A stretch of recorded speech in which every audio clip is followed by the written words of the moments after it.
Welcome back to my channel. I'm Tashina and this Dark Side of Humans. I'm by myself again today to do the second part of Charles Albright, the eyeball killer. I know it took me forever to do this. 40 days. It shouldn't, when you do a two-parter, it should be 1 or 2 days in between. But I just got really busy. So, I'm here with the second part. So the first part I will link down in the description. I'll try to put the little thing on the top if I know how to do that. If I don't, it'll be down in the description.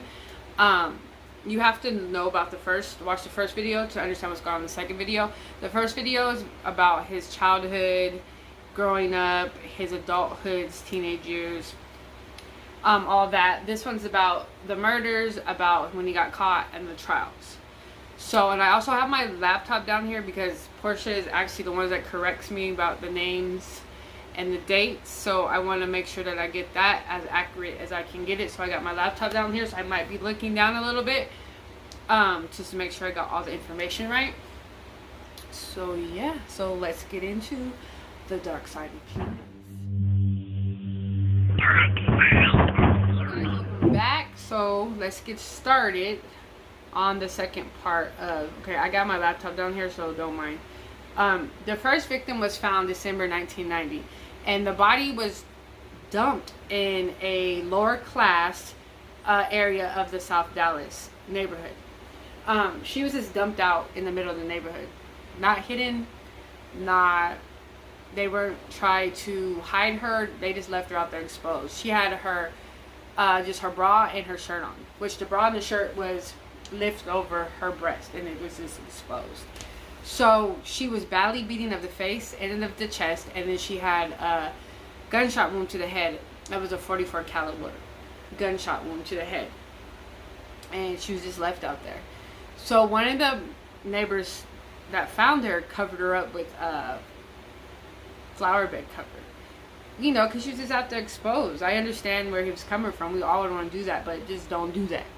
This isn't a virus ring. Do not mess with a crime scene, because you're messing with evidence. Anything that could have been on her body, you covered it up with the flower bed, or you can transfer what was ever on that flower bed sheet onto the body. That has nothing, like, it's just, don't do it. Like, I know he had good intentions, but that just wasn't a good thing to do. So anyway, so when the police came, they recognized her right away. She was a veteran prostitute. She worked out of the Star Motel in Oak Cliff. So they knew who she was. Her name was Mary Pratt. She was 33 years old. She was described as being very shy, very timid, especially for a prostitute. She never dressed sexy. She just was not aggressive like the other prostitutes. She wasn't tough at all either. She just wasn't tough. She didn't really stand up for herself. They said she can get, people just used her. Like, she just wasn't a tough person. And she would wear jeans, tennis shoes, and a cut-off t-shirt. That was her attire for when she was out there working. And she was down on one corner. She had her regulars. She only dealt with her regulars. She basically was feeding her drug habit. She had a drug habit. She just got her money for the day, got her drugs, and then she would have her regular tricks, drop her off at her parents' house. Her parents did not know that she was a prostitute. I don't know what they thought she was doing all day or what she told them she was doing all day, but they did not know she was a prostitute. They didn't find that out until after they found out she was murdered. So the two detectives on the case was John McFadden, I think I'm saying that right, and Stan McNear. Those are the two detectives. So when they got on the scene, they figured out right away this is a dump body crime. She was murdered somewhere else and dumped here. So therefore, there's no evidence, no forensic evidence. They didn't find no murder weapon, no fingerprints. They didn't find anything, nothing at all. So they followed her body to the pathologist's office so they can do the autopsy. So the pathologist on duty that day was Elizabeth Peacock. So she went to do her regular routine, checked the body, was making notes of what she found. Of course, she found tracks on Mary Pratt's arms. As I said before, she was a drug addict. She had a Playboy bunny tattoo on her chest. She had the gunshot wound to her head. She had bruises on her chest, on her face. She was badly beaten. So when she got to the eyes, she went to lift up the eyelids because she wanted to check the color of her eyes so she can write it down in her report. When she lifted up the eyelids, there was no eyes. There was nothing. There was no eyes, no nerves, no nothing. There was nothing there. And it was so surgically precisely done, and it was so perfectly done. It didn't damage the bottom eyelid, it didn't damage the top eyelid. Like, you can even tell that she had no eyes until you lifted up her eyelids. So with her eyes closed, you can even tell her eyes were gone, which is, she was shocked. She's like, you don't even learn this in medical school. Like, I'm thinking, I'm not, quote me if I'm wrong, tell me if I'm wrong down in the comments, but they do eye transplants? And I'm pretty sure they do eye transplants. They have to leave the nerves, the optical nerve in there to attach it, right? Like, everything was moved. He removed the optical nerve. He was able to slip the knife underneath the eyeball and just remove everything without messing with the bottom eyelid or the top eyelid. Which was, and the detectives are like, whoa, what are we dealing with? So the first thing that McFarland was like, let me get in contact with the FBI, because they have a database that deals with, like, if they have any, like, diabolical crimes, like crimes that just have, like, a diabolical thing to it, like removing of the eyeballs, or they remove the heart, you know, stuff like that. So they want to say this, do you have anything in your database of anybody removing the eyes so perfectly, so precisely? And FBI was like, no, we don't have anything like that. Of course, there was crimes where the eyes were gouged out and stuff like that, but not surgically precisely removed like this. So they didn't have anything. So what's Fallon and Stan was like, you know what, we're not going to release this to the press. We're not going to say anything about the eyeballs. We're not going to say anything about her not having. We just don't want to stir up anything.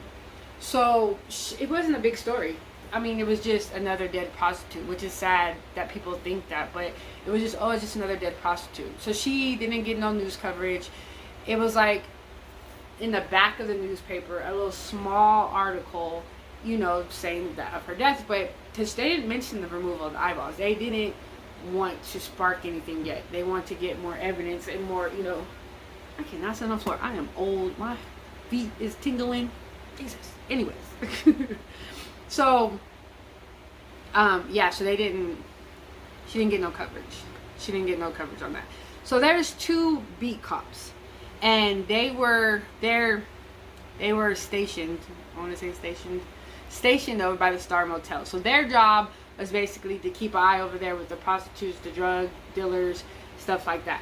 So Smith and Williams, they got a relationship with these girls. Like, they actually cared about them. They wanted to make sure that they were safe. They wanted to make sure, they actually cared about them. They cared about, you know, who they are, and they got to know them, and, you know, so they got to know these girls. They weren't just assholes, as you want to say. They really cared about these, and they seen them as people. So a lot of the girls talked to them because they were not, you know, they cared about them, so they felt safe enough to talk to them. So they came across this girl named Veronica. I kept calling her Victoria. Every time I would do my research and wrote down, I don't know why I thought the girl's name was Victoria. Her name was Veronica, because when I was spelling it, I'm like, this doesn't seem like Victoria, because it wasn't. It was freaking Veronica. But anyways, so they run into this prostitute named Veronica Rodriguez. Give me 1 second. I'm gonna have to situate myself because my feet are going numb. So I had to sit my old ass on this edge of this bed, so I'm not sitting Indian style. Before I could sit Indian style for forever, but no, my leg, no, just getting old sucks. But anyways, so on this particular day, they ran into this veteran prostitute named Veronica Rodriguez. Now, Veronica, she's a little out there. She's heavily on drugs. She's always high, and when she's not, she's rambling. She's just talking nonsense most of the time. So when they seen her, she had a big gash on her forehead. She had a gash on her throat, like a cut on her throat. So Williams and Smith was like, girl, what happened? Like, what happened to you? Like, what did you get into? And she was like, don't arrest me. I almost got killed. So that's like the first thing she said, like, just don't arrest me. I almost got killed last night. I just had a rough shit, just don't arrest me, basically just leave me alone. So they were like, what happened? What do you mean you almost got killed? So she's like, I met this guy. He took me out to this field. We were going to have sex. You know, we were going to exchange, you know, our products. He was going to pay me for my service. And he raped me. He raped me, and then he attacked me. And she ended up getting away and running. And she's very small, tiny thing. So she hid in this drainage pipe in the field. And she said when she thought it was clear, she got up and she ran to this house. And so happened, when she knocked on the door, the person that lived in the house, she knew him. And she said that person, so I'm guessing the guy that attacked her ran after her and ran to the house too. Because she's saying the guy that opened the door saved her from her attacker. He must have knew the attacker too, and he saved her from the attacker. That was her story. So they're kind of like, I mean, we clearly see you got attacked. Like, I know you're not lying about that. But it's so weird that you end up running to a house of somebody you know. Like, I don't know. They're kind of like, I don't know how I feel about this story. Like, is she telling the truth? Is she not telling the truth? Like, how much credit should we give to this story? So anyways, the next day, they're driving down, you know, their regular territory, and they see Veronica again sitting in a truck, like an 18-wheeler, with this guy. So they stop. And they go, I want to say it was Smith went to Veronica's side and Williams went to the guy's side. So when they went to Veronica's side, they, you know, got her out. They're going to place her in the back of the police car. And she's like, don't arrest him. He's the guy that saved me. He's the guy that saved me from getting killed last night. Don't arrest him. So they get the guy's ID and they run his ID or whatever. And he comes back as Axton Schindler. I want to say I got that last name right. I don't know. But I know it's Axton Schindler. I think that's his name. Well, I know Axton is his name. I don't know if I'm pronouncing the last name right. But, so they get his, you know, they run it. He has no criminal record. Nothing comes up. And he's like, oh, what's she talking about? I didn't save her from nobody. Like, I knew her for years and all, but I don't know what she's talking about. I didn't save her from nobody. And basically, I don't even want to have sex with her. Basically, I'm just giving her a ride back to the hotel. Like, there's not even a transaction, nothing. I'm just being friendly and giving her a ride. But I don't know what she's talking about. Whatever she's talking about happened last night, I wasn't involved in it. So they were like, oh, okay. Like, you know, she's lying. She was lying. He's not backing up her story. The story was already hard to believe. But what they didn't know is they just got a big clue dropped in their lap of who the killer is. But they didn't believe it. So they moved on. So let me see. Don't mind me looking down. I got it on the... So after that happened, they just didn't really pay no attention to it. And they did report it. They did report she was attacked. Because clearly she was attacked. Like, big gash on her neck. And it was a knife wound. Like, clearly she was attacked. So they reported it. But they didn't think nothing of it. And plus, they didn't even know. Oh, and she was saying she was with Mary Pratt that night. The night that Mary Pratt got killed, she was with her. But see, these two beat cops at this moment don't know what's going on. Because the detectives didn't release any really information. So it didn't get no big covers. And they're not detectives. They're just regular old beat cops. They're just the cops on the street. So they really didn't know the seriousness of it. So anyway, so another body was found in February 1991. And it was found in the same residential area. The same area that Mary Pratt was found. And her name was Susan Patterson. And she was dumped just like Mary Pratt was. She was nude. But she was shot in her chest, her head, and her stomach. She was just shot. They shot her 3 times, and there's a left her exposed in the middle of the street. But since it was further down the street, it fell in a different district. So this wasn't West Fallon and Stan McNair's case no more. It fell on another detective because it fell in a different. Let me see the. So it fell on Dallas County. So it wasn't out. It was out of the city limits. Just because it was a little bit further down the street, it was out. So his name was Oliver Larry Oliver was the detective on this case. So he didn't know anything about Mary Pratt. He didn't even hear anything about Mary Pratt. He doesn't know anything about it. So once again, this is a dump body case. They didn't find no evidence, no forensics evidence, no fingerprints, no weapons, no nothing. They didn't find nothing. So he went with the body to the coroner's office to do the autopsy. So it was a different pathologist. They didn't really say the name of this one. So they did the regular examination. They checked, they found her bullet wounds and stuff like. Oh, and let me get a little bit of Susan Patterson. Now, Susan Patterson is the polar opposite of Mary Pratt. Like, she was a badass. She was tough. She didn't take no shit from nobody. She even bullied the other prostitutes. Like, this is my corner. You know what I'm saying? Stay on your corner. This is my corner. I work.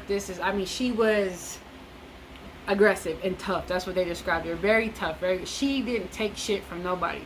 So they were like, whoever killed her she had to know them, and she had to be comfortable with them, because she was so alert. Like, she wouldn't let anybody sneak up on her. Like, she would have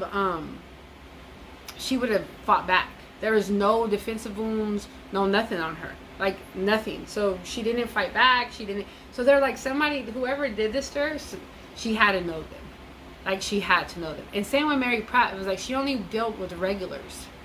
Like, she didn't deal with any new guys. Like, she wouldn't even get in the car with a new guy. So it's like, it's somebody that knows these prostitutes. Just remember the names. Susan Peterson and Mary Pratt. Yeah, they whoever did it, they knew, basically. So she's just the total opposite. She's of Mary Pratt. So anyway, so they did they're doing the autopsy, and they get to the eyes again. So she lifts open the eyes, or the pathologist, I don't know if it's a male or female. They didn't say when I was doing my research. Lift up the eyes, and they were gone. Surgically removed, clean and precise, just like Mary Pratt's. And he was like, what the hell? And the pathologist, they knew about it. They were like, you know what, you might want to contact Wes Fallon. I hope I'm saying this name right. Wes Fallon, because he just got a case like this a couple months ago. He just got a case like this where it was a prostitute. I think this was found on the same street, and the eyeballs were missing. So within one day, Larry Oliver was like, let me go talk to Wes Fallon and let's see what we can come up with. So they go and they have a meeting. The whole homicide department, Oliver brings his crew, they get together, and they decide to work together on these cases, because clearly the cases are connected. It's the same removing of the eyes. They're connected. So at this point, the detectives do want to keep a lid on it. They're like, I don't want to say anything. Because I don't want to scare the killer away. I don't want to scare him away from his killing ground, and he moves to another killing ground, and we don't know where to find him. They don't. But they're like, we owe it to the community and to the working girls. Like, we owe to tell them that it's, there's a dangerous guy on the loose. You guys need to watch out, and we need to let them know for their safety. So they decided to, let it be known. So the beat cops were putting posters on the Star Motel. That's where they worked out of, to tell them, like, there's a killer on loose. You guys need to stay in. You need to not be on the streets. You guys just need to cool it for a little bit. Like, slow it down, because it's dangerous out here. There's a guy out here killing people and cutting people's eyeballs out. Like, it's not a joke. Like, it's serious. So, the two detectives decide to go. They hold a press conference. They let everybody know what's going on. And they also think it might help. People might call and give them information about any weird things that they've seen, and even with the prostitutes. Maybe they'll come and say, well, I dealt with some weird people, or they'll have some clues or something to help them narrow, find out who this guy is. So they do the press conference or whatever, and the prostitutes are scared now. They're like, oh shit, it's serious out here. We already know it's serious, but you got people removing eyeballs now. It's serious. So when Smith and the two beat cops, Smith and Williams, go to the hotel. Most of the girls kind of, even though they know they're cool and, you know, they kind of keep away from them while they're doing their job, because they can still arrest them for doing it. It's still illegal. So it's like, I still kind of want to keep my distance away from them, but not, they ran right up to them, like, telling them all kind of stuff. Oh, I dealt with this crazy trick, and this John did this to me. You know, they were telling them all kind of stories. And Williams and Smith was, you know, and they started thinking back about what Veronica was telling them. And they were like, I wonder if there's a connection to that. You know, if what she was saying is real. Like, was this the guy that's doing this, that attacked her? So anyway, so they're telling, like, you guys need to stay off the street. And the black prostitutes were like, he only after the white girls. The white girls are at risk. We're not. So we're going to go out here and make all the money. That's their, like, I'm not, he's killing white girls. He's not killing black girls. We're not in no danger. You know, so they still was on, you know, doing what they had to do. Because they figured, because he was only, the two women were only, they're white women. Usually serial killers, they stick to the same race, the same, they don't really change up. So they figured, you know, we're safe. So back, sorry if I'm looking down, but okay, so, and Victoria, she was still going around telling people the story about her being attacked, but it was changing. I mean, the rape part was staying the same and the attack part was staying the same, but everything else was changing. First she said she was with Mary Pratt, then she said she wasn't with Mary Pratt, and then she said a guy bragged to her about killing Mary Pratt, and then it was just, and then the race of her attacker kept changing. First he was white, then he was Hispanic, and then he was black. And then the destination of where she said she was taken and where she ran to was changing. Like, it was just changing. But the one thing that was staying the same was her being attacked. Like, that did not change. Like, her being attacked, her being raped did not change. And Williams and Smith was like, usually when she goes on her rants and she gets high or whatever, she tends to forget what she was ranting about. Because she was high when she was ranting about, but she's not changing her story about being attacked. And they're thinking, like, is she just changing the story because she's scared and she doesn't want the person that did it? Because I believe she knows who did it too, because she did say at the beginning of the story that she knew the person that attacked her. So it's like, is she changing the story because she's scared, or is it because, you know, she's on drugs? Like, they didn't really quite, they just didn't know what, like, is she telling the truth? Because there's really a killer out there killing people and cutting their eyes out. Can we believe Veronica? And plus, they're beat cops. They're like, can we just take this information to the detectives? Like, I don't know the protocol, but I'm pretty sure beat cops can't interrupt with the investigation, which they already did their part. They already went and reported Veronica's attack. They said they reported to Wes Fallon. Wes Fallon said he never got this information. So I don't know. I don't know if they told somebody else and it was supposed to get passed down to Wes Fallon and it just never got passed down. I don't know. But Wes Fallon said he never got the information from the cops. But the cops are saying they did. So I don't know. So anyways, back to Wes Fallon and their investigation. They're stuck. They're lost. They don't even have a motive. They can't even figure, why would he remove the eyes? Like, you have to have a motive and a reason behind why would you remove the eyes. Like, what is it? So he had like 4 black spiraled notebooks just filled of stuff he's just writing down, trying to figure out who is this guy, what is his reasonings, what's behind it. Like, so he has 3 questions. Why prostitutes? Why were the bodies dumped on the same street? And 3, why the eyes? So why is he targeting prostitutes? Is there something to do with that street? Like, why is he dumping the bodies on the same street? Usually bodies are dumped different areas. Why are these bodies dumped on the same street? And then why is he removing the eyes? So him and the other detectives are like brainstorming, coming up with ideas. They're like, well, maybe the killer got AIDS from one of the prostitutes and now he wants to get his revenge on it. But it's still like, why remove the eyes?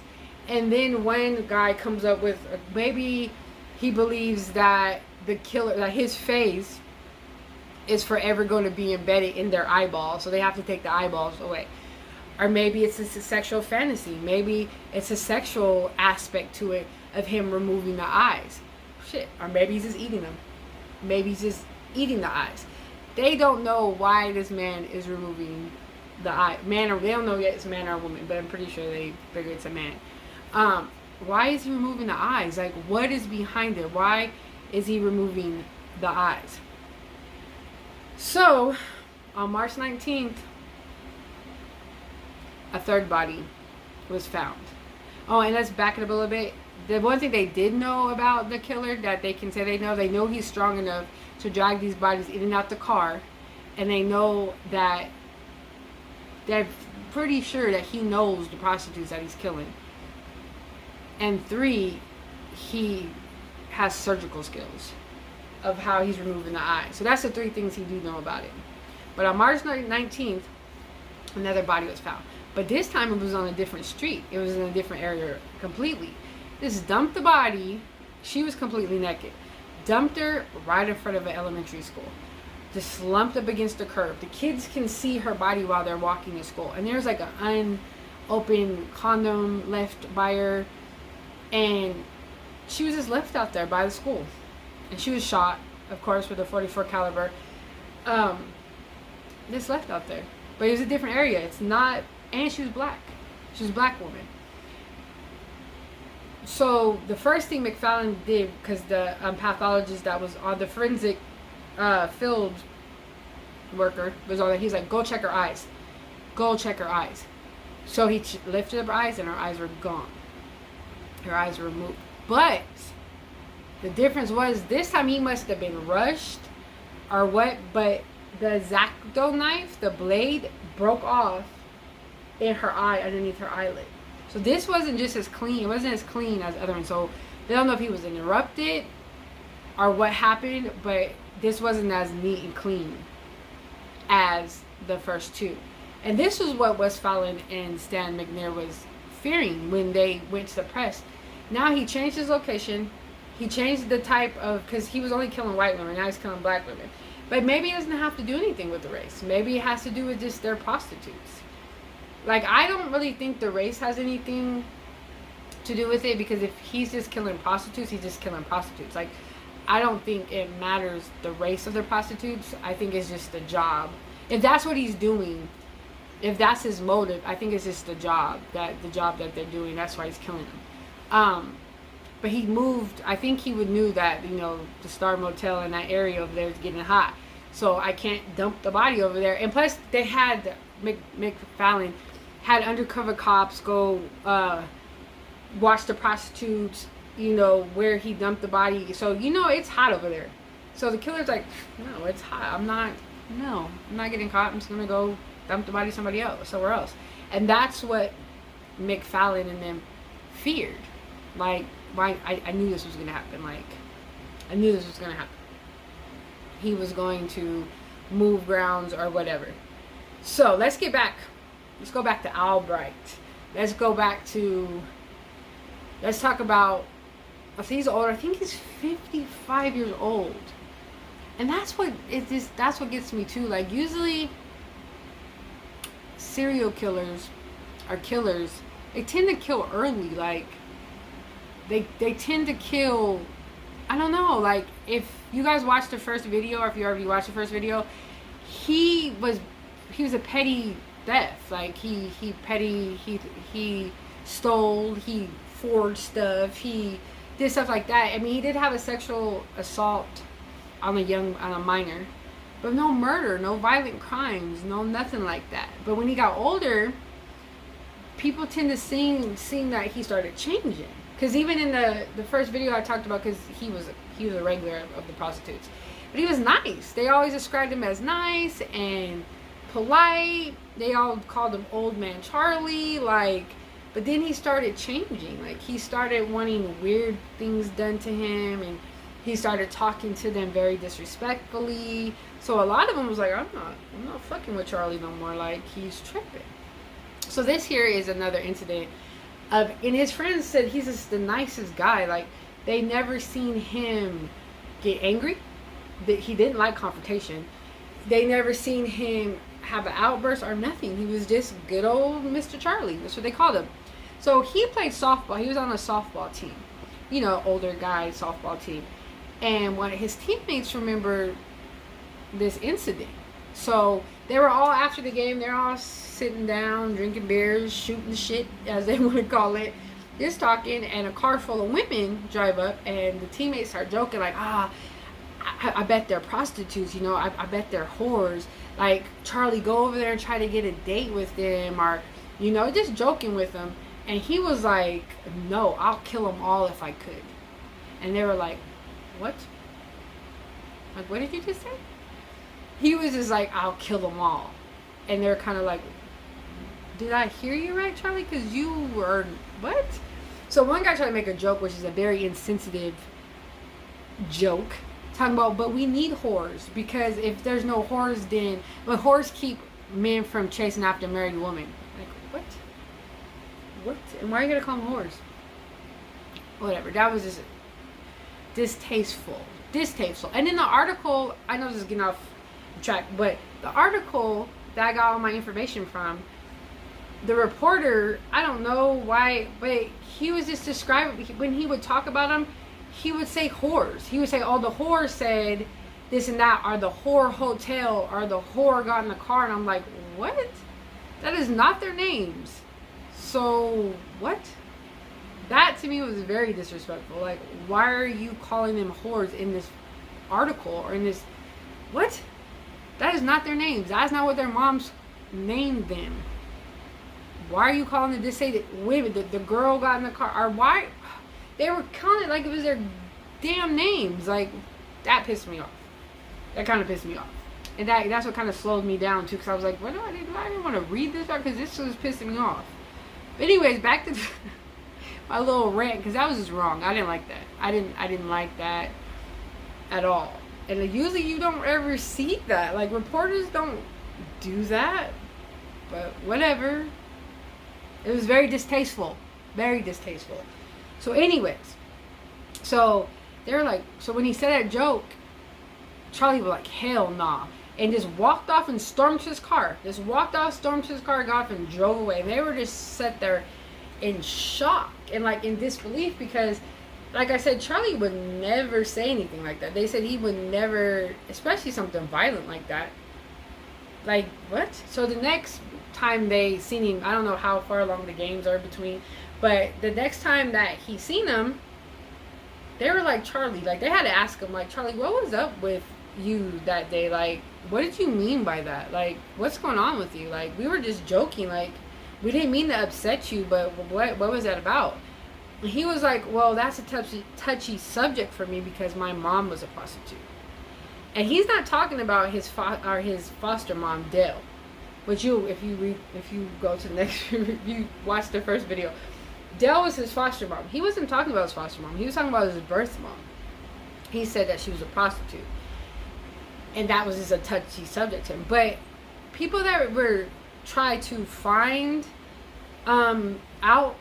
this out about his mom, to see if she was a prostitute, was there any truth behind the story, or was he just lying? Like, they didn't know. So, but people were trying to, nobody could, they found out she was a nurse, and she was born and she died in Wichita Falls.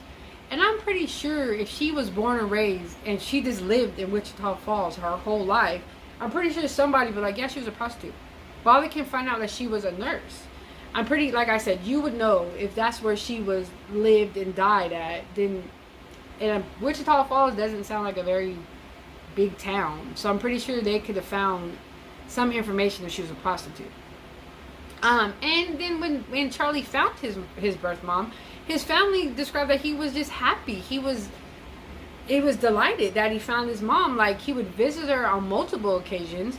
He'd bring her gifts. He actually even brought his foster dad and his daughter to meet her on several occasions. So nobody knows where this came from, with him saying that his mom was a prostitute. But somehow, in Charlie's mind, he hates prostitutes. He despises them. I don't even know what happened, where did this turn violent for him? I don't know, but he just doesn't like prostitutes now. I don't know where or how in his mind, and he's like 50, I want to say he's like 54, 55. But it's just weird to me. I'm not an expert or nothing, but that the urge to kill comes that late in life. But I guess it happens. I mean, I'm not doubting it. So, let me see. Don't mind me. And my hair is just weird. It's just getting weird now. But anyways, so after that incident, I just wanted to tell you that story of the turn of, because when I was reading the article, I was like, okay, this is something happened that now he just dislikes prostitutes. Like, I wanted to tell you that story.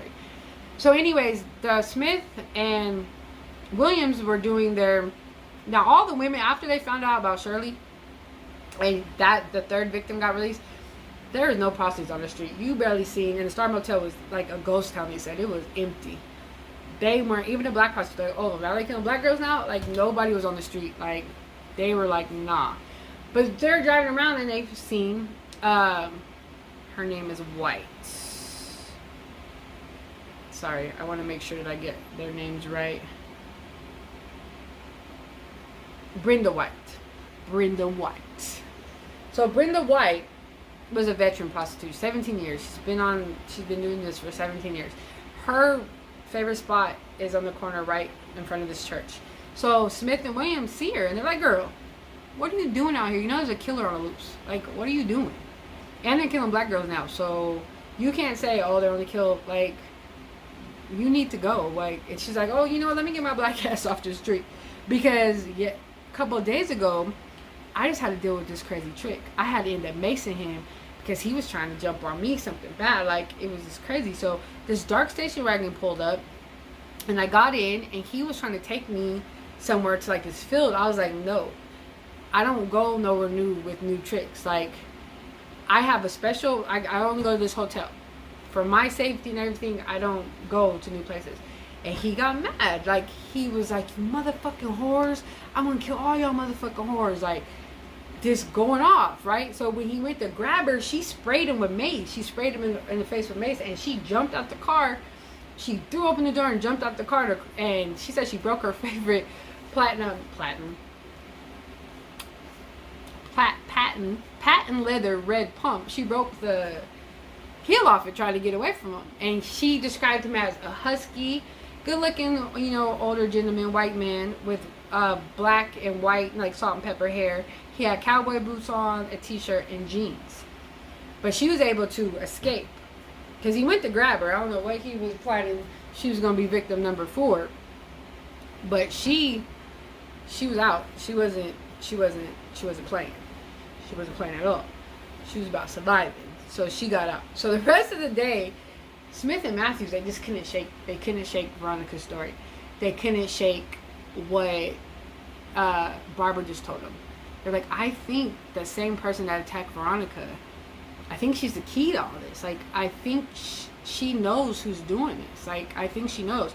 So they were like, and they're still going back to Axton Schindler, the one that she was in the truck with, that she said saved her life. They're thinking maybe he's involved. Like, maybe he's the guy. And maybe she just was changing stuff up because she was, like, scared. Oh, sorry. Scared of them. So when they first ran his name, they ran it into the city computer. But when you run it into the county computer, I guess, it has more information about their background. You can find more information on the county computer than you can the city's computer. So they decided to go and run Axton Schindler's name through the computer, to the county computer. So they ran his name and, you know, his address popped up and all that. But with his address, Fred Albright popped up. And they're like, who's Fred Albright? Like, where's Axton at? So the guy, you know, put some more codes, and they found out that the house that Axton Schindler was living in was owned by Fred Albright. And Fred Albright owns different properties in Oak Cliff. But then they're like, oh, this is our guy. Fred Albright must be our guy. But then it turns out Fred Albright was dead. And they're like, oh, They're like so disappointed. They're like, my only lead, we think we're getting a lead, and the guy's dead. Like, oh God, they were just disappointed. But then the guy that was helping them, he remembered that, so he's the deputy clerk, like, so he's the one that answers the phones and all that stuff. So he remembers a few days, I want to say, I don't know if it was a few days, but a week, I don't know, a few weeks or whatever prior, he got a call from this lady, but she wouldn't identify herself. She was like, look, I'm friends with Mary Pratt, and I want to report this guy that she was dating. He was a nice guy. She said he was a nice guy. He had an odd fixation on eyes. Like, he just loved eyes. He just had a really odd fixation with eyes. And he also has an exo knife. Am I saying that right? He keeps in his basement. And his name is Charles Albright. So they're like, Charles Albright, Fred Albright's son. So Williams and Smith's like, oh, we got something. We got something. Like, they're excited. Like, okay, so now we got to go to the detective and tell them what they got. Now, they're nervous. They're trying to practice what they're saying before they get there. They don't want to sound, they want to sound professional. They want to get their information straight. They want to sound, you know, they're beat cops. Like, and I'm pretty sure detectives look down on them, even though y'all was beat cops once upon a time. But anyways, so they wanted to get everything right. So when they got to West Fallon, you know, he greeted them, and they just started talking at the same time. And he was like, slow down, one at a time. So then they told him the information, and he was like, I think we got something here. So then he compiled like photos with Albright's photo, because they ran his name, Charles Albright. They found out he had like petty crimes, petty theft, forgery, the sexual assault came up to a minor. I think a girl under the age of 14, I want to say. That was the devious act upon a girl under the age of, just a child. So they see all that, so they had it, you know, they had his mugshot. So he compiled 6 photos with Charles Albright's picture in it. So he was like, what I want you guys to do, I want you guys to go find Brenda White, the prostitute you talked to, and I want you to have her pick out the suspect, the one that attacked her that night. I want her to pick him out. So they located Brenda White, and they showed her the pictures, and she pointed out Albright with no problem. Boom, that's him. She didn't even hesitate. She didn't look long. She pointed right to him. That's Charles. That's the one that attacked me. So then they're like, let me go find Veronica. We need Veronica's, because this guy, they couldn't really do anything with the Barbara Wright, because it was just like an attempted attack. Like, it wasn't really she didn't even know if he was going to attack her or not. She just sprayed him to get out the car just because he was cussing at her. Like, he was getting crazy. So there was really nothing they could arrest him on. But with Veronica, that's attempted murder. They could arrest him, they could get a search warrant, and they can search his house and see if they can come in any evidence or anything that could tie him to the other 3 murders. So they were like, find Veronica. So they found Veronica, and they tried to show her the pictures. She just started shaking.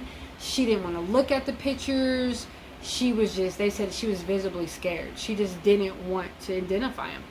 So Williams and Smith calls West Fallon disappointed. Like, she doesn't want to identify. Like, she doesn't want to even look at the pictures. She doesn't want to identify him. And without her identifying him, there's nothing they could do. So West Fallon was like, bring her in to the, what do you call it? Just bring her in to the station. There you go. To the station, and let me talk to her. So they bring her in, and they put her in a little interrogation room. And West Fallon comes in there, and he was like, you need, pick out, he laid the pictures out, and she wouldn't even look at him. She wouldn't look at him. Again, she started shaking. She was scared. She wouldn't even look at him, and he was angry. So he was just like, oh. So he just calmed down. He's like, he figured a way, there's another approach. We have to approach this another way. And he told her, like, you know, there's 3 girls already out there that were murdered. And we're trying to stop this guy. Like, we're trying to get him off the street. We're trying to, you know, get him off the street, because women, like, you know, with you and your friends and stuff are in danger, and we're trying to remove him from the street, and we only can do that with your help. So finally, she looks at the pictures. She grabs Charles Albright's picture right away. She flips it over and she signs her name on the back of it, and saying, yeah, this is him. So they got him. So they get so they get a warrant to go search his house. And we first to go arrest him, and then they go search his house. So they go to his house, and I want to say this was March 22nd. Where did I get November at? That's why it's better with the team. March 22nd, they went and they arrested him. And Dixie, his girlfriend, like, jumps out the bed. She's still in her nightgown. She's confused. She's like, what the hell is going on? Like, why are you arresting my boyfriend? Like, what could he have done that you guys are arresting him? Like, she's just like, she just doesn't understand. She's just confused. Like, who would it be? You laying in your bed, police knock on the door, they rush in, they arrest your boyfriend, and you're just like, what's happening? Like, what's going on? So after they arrest him, of course, Wes Fallon then interviewed him for a whole day, 24 hours, just drilling him. And Charles won't confess to nothing. Charles won't say nothing. He won't talk. He's just sitting there. He didn't even, I don't even think he lawyered up. Of course he didn't, because if you're questioning them for 24 hours, because as soon as you say you want a lawyer, they got to stop questioning you. So he must have not said, he just sat there for 24 hours and not saying anything. So they searched all his properties, found nothing. They searched his house 6 times, which I don't know what you thought you was going to find the other 3 times, and you come back 3 more times after that. I don't know. But they didn't find anything. The FBI even brought a machine that could see through the walls. They didn't find anything. Like, they didn't find anything. They didn't find anything. No evidence, no forensic evidence, nothing. They didn't find the eyeballs. They didn't find any blood. They didn't even find anything. The thing that they did find, they find the X-Acto knife. There you go, the X-Acto knife. They find a Grey's Anatomy book. They found like dozens of true crime books. That's all they found. That's all they found. Like, that's all they found. So they still decide. And then Dixie said that he didn't leave early on.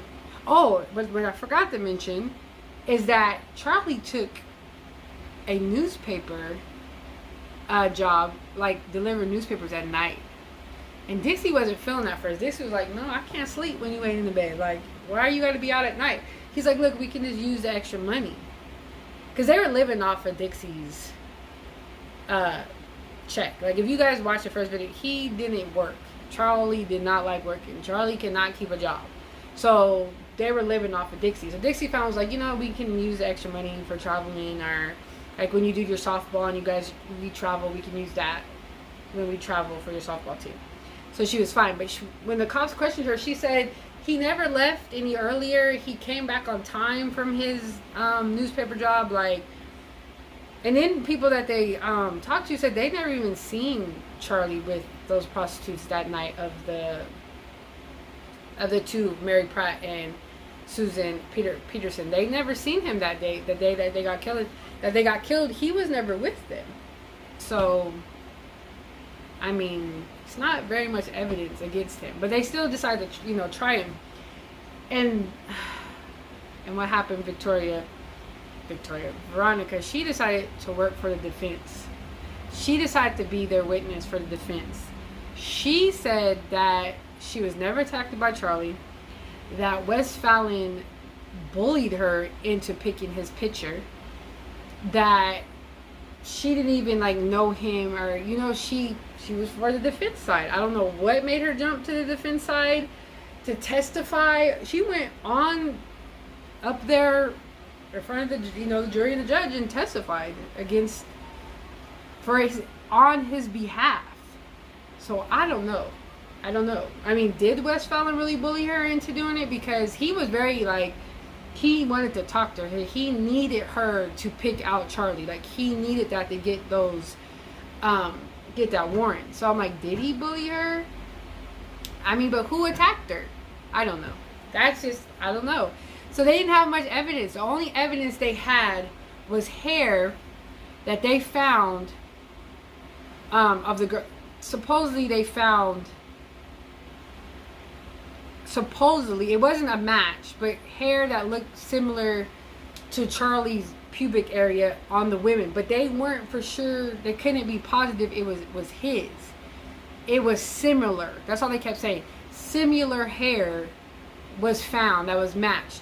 Then they also found a blanket in the back of Charlie's truck that was also similar hair that were of the women were on the blanket. But it's always as similar. It's never a positive, yes, this is positively their hair, or yes, this is positively Charlie's hair. It always was similar. It was similar to his hair. That's all they had. That's all they had. So Smith and Williams, you know, they started going out again on their beat, as you called it, and they came across this. Sorry, my video cut off. They came across this prostitute named Tina, and Charlie was actually a regular of hers. Like, he was a regular. And she said, but Charlie never came at night. Like, Charlie always came in the afternoon. Like, he never came at night. He always came in the afternoon. But the night that Shirley went missing, the third victim, Charles was out here this night. He was out here. I seen him out here that night. And that was rare because he never comes at night. So she was like, let me take you to where Charlie usually takes me so we can, you know, do our thing. And it's a field out in South Dallas. A field where Veronica said that she was taken and raped and stuff. So, I don't know. It's confusing. So anyway, so he takes her to the field and they find a blanket and a yellow raincoat. And Shirley Williams, the last thing that she was seen wearing was that yellow raincoat. And it had hair on it and hair on the blanket. And the hair was similar to Charles' hair. Oh, and they also said they found Shirley's hair in Charles' vacuum. And I'm technically probably say because, you know, she was a black lady, her hair is different. They found it, but they never even said it was positively a match to her hair. Like, this is in the 90s, so the DNA test, they had it. But I just found out too, sorry, it's a little side story, I was researching another thing, that the family used to have to pay for out of pocket for the DNA test. If they wanted the DNA test to be ran, and it was very expensive, they had to come out of pocket and pay for their own family's DNA test. Like, what the fuck? Isn't this supposed to be just a process of trying to find out who killed my family member? Like, why do I have to come out of pocket for this? You're not a private detective. Like, I didn't hire you. This is your job. This is just weird to me. I don't know. That's just weird to me that that's what they had to do. So that's probably why a lot of cases, they didn't use DNA in the 1990s. I mean, some they did, but a lot of families didn't have that money to pay for the DNA test. And they said it was very expensive. I don't remember the amount, but it was a lot. So, yeah.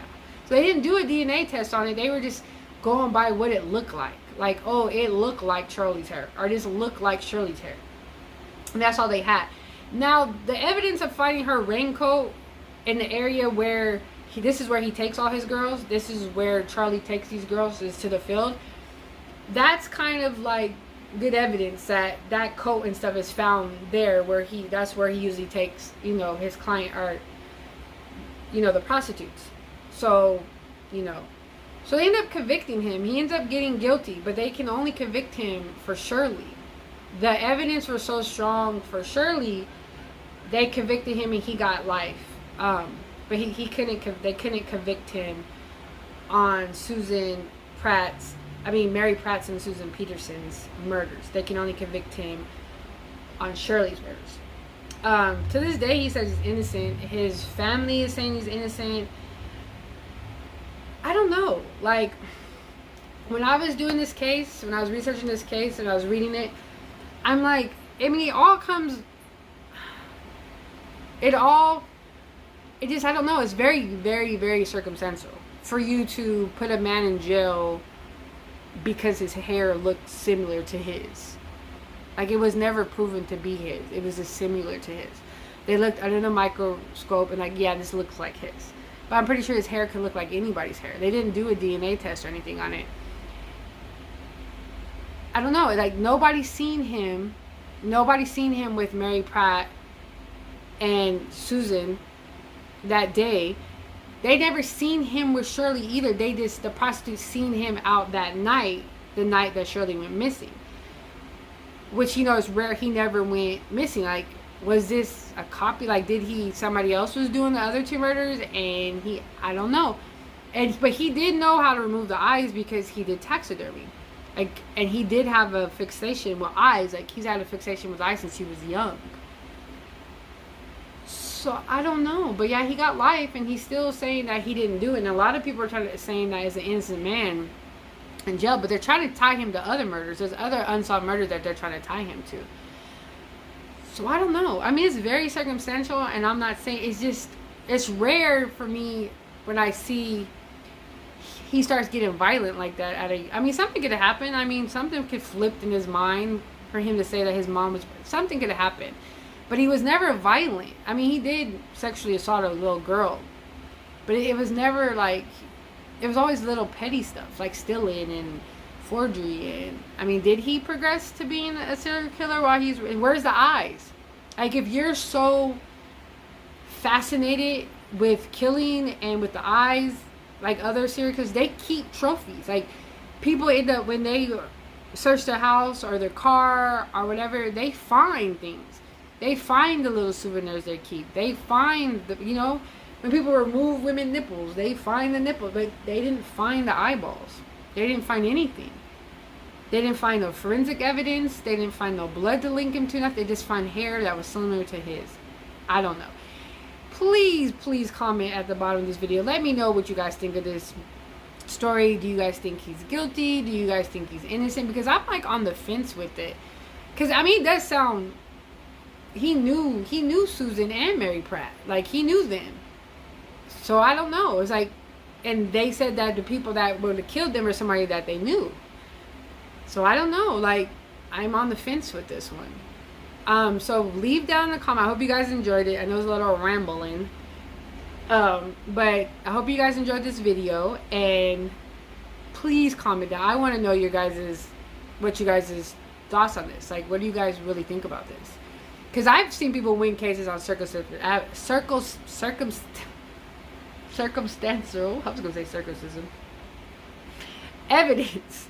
But this was like, oh, his hair looked like this. Like, his hair looked like this could be his hair. Like, what? So, yeah.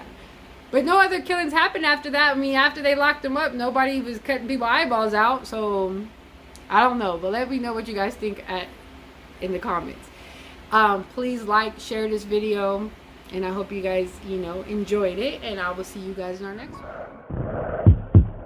It was a nightmare.